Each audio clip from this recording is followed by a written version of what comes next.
So we're taking really our playbook from 15 years ago on buying kind of terrible multifamily or assets that have been long-term neglected.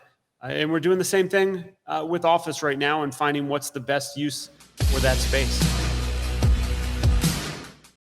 What's the number one secret to converting office to industrial flex?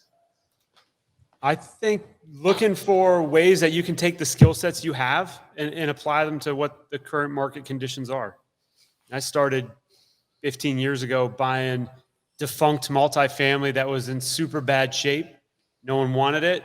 And it was really a struggle to figure out what you're going to do with it. And that same kind of environment right now is bleeding into some of these older office assets that they need a lot of extra love. And you got to find some creative way to use the space. It's there. A lot of it can be had at a good deal. So we're taking really our playbook from 15 years ago on buying kind of terrible multifamily or assets that have been long-term neglected.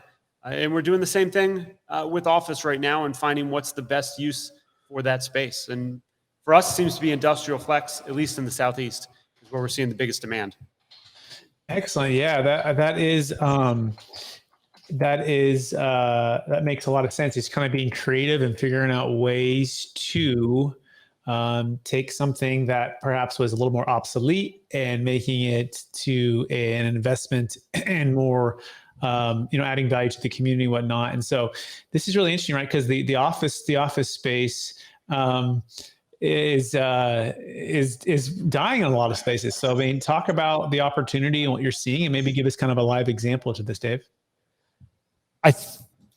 Typical deal that we're seeing is, call it 20, 30,000 square feet of a single story building outside of a downtown area. And there hasn't been a lot of demand for it. There hasn't been a lot of use for it.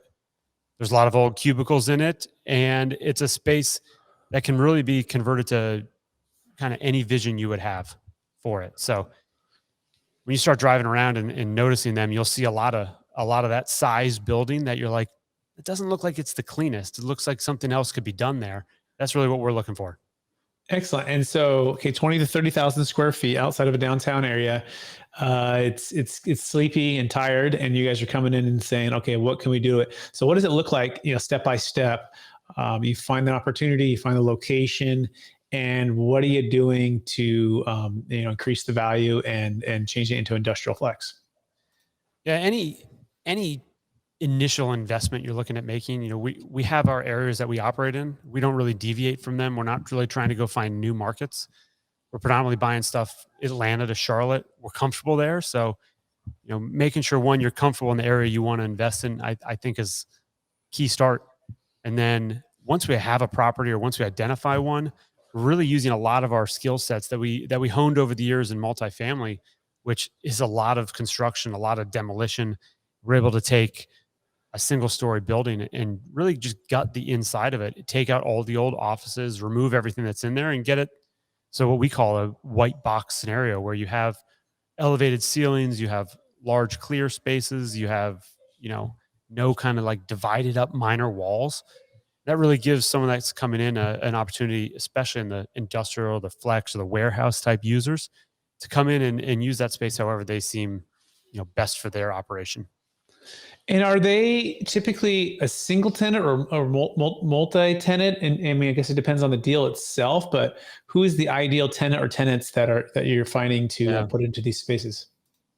A lot of these spaces are divided into smaller floor plans. So like 4,000 to 5,000 square feet. You got, smaller suites and places that go in there. Atlanta has a lot of film stuff happening lately. And so there's shops that'll specialize in just like audio equipment, and they'll rent a suite. And then we have everything from small operators that are doing HVAC companies and that kind of stuff, electricians. So a lot of like service providers that have to have a home base are based out of there, or small distribution companies. Excellent.